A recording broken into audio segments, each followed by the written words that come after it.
Donc, Monsieur Roland Barthélémy, bonjour.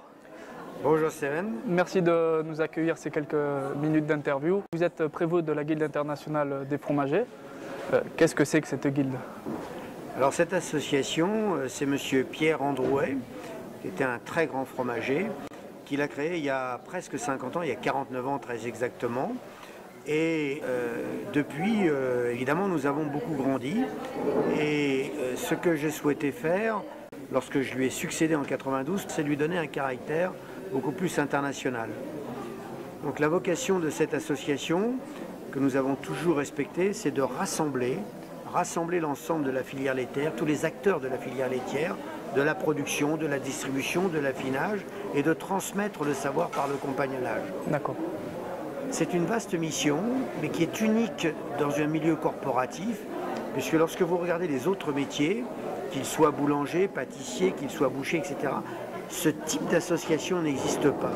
Rassembler et transmettre l'ensemble d'une filière laitière au-delà des clivages. Aujourd'hui, nous avons 6900 membres dans 45 pays. 6900 membres dans 45 pays. Et pour continuer à se développer, qu'avons-nous fait? Pour continuer à nous développer, eh bien, nous avons créé des clubs. Des clubs comme un club service, comme le Rotary Club, le Lions Club. Et donc, il y a des clubs dans de nombreux pays qui ont leur autonomie. Il y a un club qui englobe les États-Unis, le Canada, l'Australie et le Mexique, qui s'appelle le club New World, qui a 450 membres. Et il y a 4 chapitres d'intronisation par an, parce que c'est cela aussi qu'il fallait dire. Comment vient-on à la Guilde des fromagers? Deuxièmement, il y a des clubs dans beaucoup de pays européens, l'Allemagne, la Suisse, l'Italie, l'Europe du Nord, la Belgique, l'Espagne. Et donc ces clubs ont un président, ont un compte bancaire, voilà, et cooptent des membres, ont une assemblée générale. D'accord. Ce qui est intéressant de savoir, c'est que c'est une grande famille, auquel il y a une fierté indispensable à laquelle on appartient. On appartient à cette association, c'est une valorisation de la femme et de l'homme par rapport à son activité lorsqu'il touche au lait. Toute personne qui touche au lait rentre de facto dans la Guilde internationale des fromagers. Et cette association, les fondateurs ont désiré la mettre sous la protection d'un saint patron que l'on retrouve ici, ce petit berger, Saint-Huguzon, qui était un berger lombard, donc exactement au Val Carvarnia, qui se situe actuellement sur la frontière italo-suisse. D'un côté, c'est la Suisse, c'est Lugano, de l'autre côté, c'est Côme.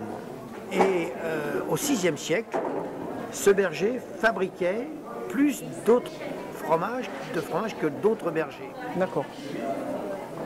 Et il en donnait principalement aux pauvres. Alors, on se demandait pourquoi il fabriquait plus de fromage que les autres bergers. On lui prête la vertu d'avoir découvert la caséification thermique. D'accord. Et donc, il faisait chauffer son lait après les traites. Vous savez, au VIe siècle, on imagine fort bien qu'il y avait quelques chèvres, quelques brebis, quelques vaches. Et donc, il mettait tous ces laits qu'il mélangeait dans un petit chaudron. Et qu'à ce moment-là, lui, il a fait chauffer son lait. C'est très intéressant parce que lorsqu'il perdit la vie, au Val Carvarnia, où il y a un oratoire, on le fête tous les 12 juillet, eh bien, il est dit que les aveugles y retrouvent la vue. Alors n'allez pas croire que c'est en s'aspergeant, là où la fontaine a jailli, qu'on retrouve la vue pour voir, mais simplement on trouve la vue pour regarder les choses du monde. Et c'est notre saint patron parce que c'est le seul saint canonisé en fait et cause en rapport avec le fromage. C'est quand même une histoire assez prenante. Oui, il a été canonisé au XIIe siècle. D'accord, et donc toute la confrérie et la Guilde internationale des fromagers vient de ce monsieur Saint-Huguzon, de ce berger. Vient du Saint-Huguzon et de la protection qu'il apporte à notre association qui est présente, comme je l'ai dit, dans 45 pays et à 6900 membres. D'accord, donc on peut dire que c'est vraiment un protecteur à une échelle internationale de toute la filière fromagère, laitière. Absolument. D'accord. Absolument. Alors, on se fie à lui, on se reporte à lui. C'est l'aspect philosophique. L'aspect beaucoup plus pragmatique aujourd'hui, c'est la transmission. la transmission, la valorisation, la cooptation. Et donc les femmes et les hommes, comme aujourd'hui à Fromagnac, numéro 2, eh bien la guilde des fromagers a tenu à être présente parce qu'elle doit valoriser, aider à faire connaître, à transmettre le message de tout ce qui est concours qui permettent de valoriser les productions fromagères laitières, quel que soit le lait, comme on le voit aujourd'hui, avec plus de 260 variétés de fromage, un nombre de 130 membres du jury, incroyable. Notre rôle à nous, il est de non pas d'être un centre de formation, pas du tout. Là, nous avons la chance, notamment, d'avoir les ENI, les Écoles nationales d'industrie laitière. Nous avons la chance d'avoir la Fédération des fromagers de France, qui possède son propre centre de formation, le CIFCA, et qui forme tous les crémiers fromagers d'aujourd'hui et de demain. Mais nous, notre rôle à nous, il est de vous recevoir, vous, qui voulez faire le tour de France des fromages, et de vous aider à pouvoir le faire. Il est de prendre un jeune ou un moins jeune, qui est soit fils de producteur, soit fils de crémier, fils d'affineur, ou tout simplement qui souhaite le devenir et qui dit, ben moi voilà, je voudrais apprendre à fabriquer du fromage, mais mon rêve c'est d'aller apprendre à fabriquer du fromage eh bien, dans telle région de France, ou en Allemagne, ou en Suisse, ou aux États-Unis, parce qu'en même temps j'apprendrai l'anglais, Dieu sait si c'est important. Eh bien notre rôle est d'arriver à mettre en contact ces jeunes ou moins jeunes, pour que de telle façon qu'ils puissent progresser dans l'art du métier fromager. S'entraider aussi, partager les connaissances, absolument. Et découvrir aussi un peu le monde au travers de cette guilde internationale. Voilà, c'est toute la vocation dans le bénévolat de cette association. D'accord. Alors cette association, comment on fait pour y rentrer dans cette guilde? Alors pour y rentrer, il faut avoir un parrainage, une cooptation. Donc c'est pas une association fermée, bien au contraire, c'est extrêmement ouvert.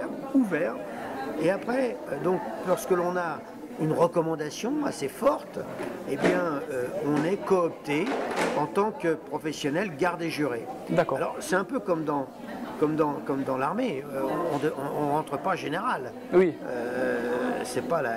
On commence par le bas et puis on prend des grades. 3 grades. Donc il y a 3 grades, garde et juré, qui est basé sur l'histoire médiévale de la France, médiévale, Philippe le Bel, ou le prévôt, puisque je suis le prévôt, donc on peut appeler président, mais prévôt, le prévôt des marchands de Paris, eh bien Charles Martel, le prévôt des marchands de Paris, tout ça c'est la même époque, eh bien gérait pour le roi les acquis pour rentrer dans Paris. C'est-à-dire que la nuit, les ponts étaient fermés, les portes étaient fermées, et donc pour rentrer dans Paris, au petit matin, on payait un acquis. Et c'était le prévôt du marchand qui gérait toute cette administration. Et donc, il avait autour de lui des gardes et jurés. Le grade supérieur qui surveillait les gardes et jurés, c'était le prud'homme, et celui qui devait être autour de lui était à la cour, et nous l'avons appelé maître fromager. D'accord. Alors lorsque l'on est non professionnel, on peut rentrer dans la guilde des fromagers. Alors on rentre compagnon de Saint-Huguzon. D'accord. Et si on est, comme aujourd'hui, nous avons la chance d'ici d'avoir le président du conseil général, eh bien le président du conseil général va devenir compagnon d'honneur. Voilà, un grade un peu plus honorifique. D'accord. Donc Saint-Huguzon, c'est un peu une filiale de cette guilde internationale? Sous la protection de Saint-Huguzon, il y a l'ensemble des membres de la guilde et il coopte Saint-Huguzon des non-professionnels, des amateurs, des journalistes, voilà, des hommes des sciences, des arts, des politiques. D'accord, donc c'est un petit peu ouvert à un public plus large? Oui, et qui ne touche pas au lait.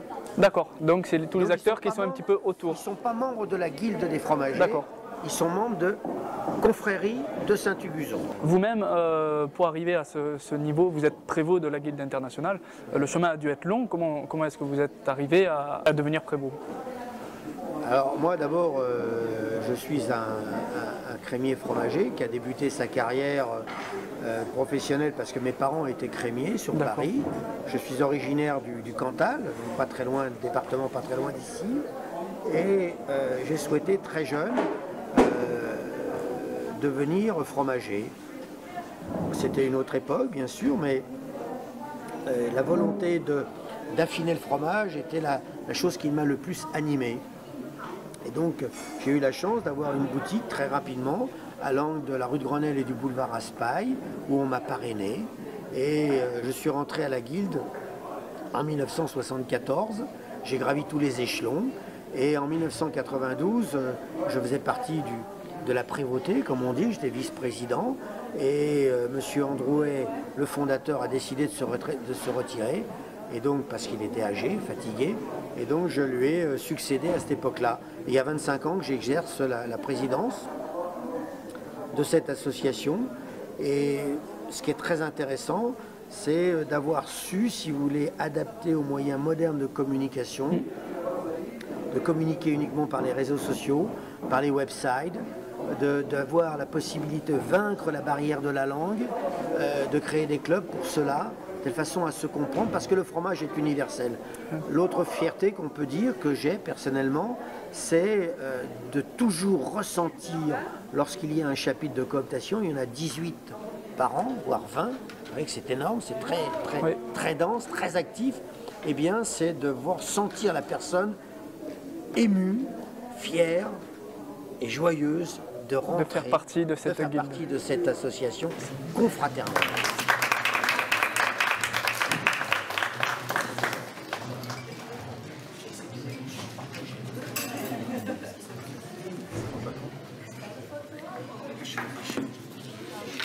C'est vraiment un grand honneur de pouvoir rentrer dans cette guilde et de partager avec tous un petit peu ces grands aussi du monde du fromage, des connaissances, un savoir-faire. Oui, parce que dans ma carrière, j'ai réalisé un rêve, entre autres, celui de faire, vous savez, le métier n'était pas aussi valorisé que celui de maintenant.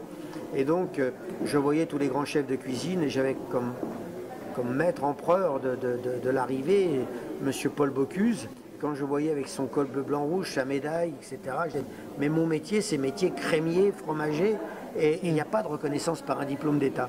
Donc en 1997, vous voyez que ça remonte à quelque temps, eh bien, avec le président de la Fédération des crémiers fromagers de l'époque, eh bien, nous avons pu faire rentrer le métier de fromager au sein de l'éducation nationale et des meilleurs ouvriers de France. Je suis président fondateur des jurys des meilleurs ouvriers de France, du métier de fromager, et j'ai exercé cette présidence durant 4 concours, donc 12 ans.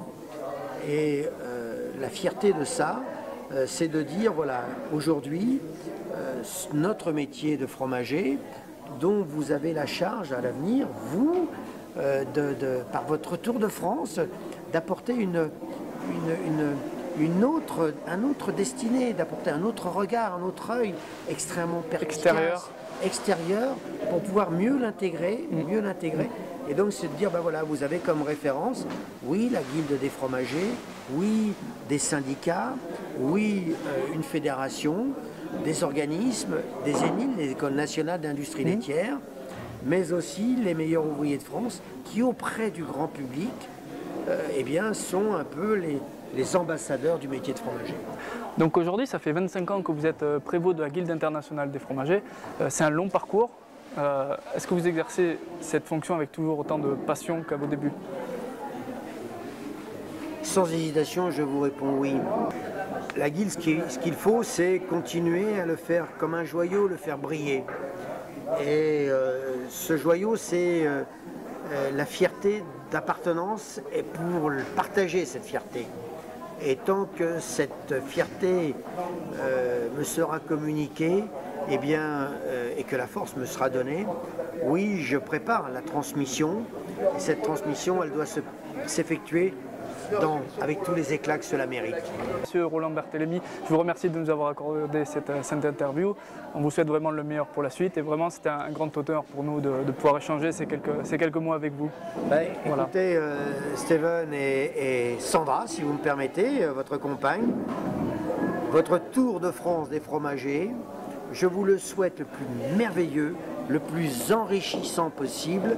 Et si un jour vous avez besoin que ce Tour de France devienne un Tour d'Europe et voire plus loin parce que savez-vous qu'au Japon aujourd'hui, il y a 180 producteurs, 260 variétés de fromage. Alors vous voyez, il y a du chemin à faire. Il y a du chemin à faire. Mais pour l'instant, on va commencer par un tour de France et peut-être que l'envie ou le temps nous permettront d'aller plus loin. Et ça sera avec plaisir qu'on reviendra peut-être vers vous et qu'on rentrera peut-être dans la Guilde internationale des fromagers. Avec grand plaisir, Voilà. pleine réussite et à très bientôt j'espère.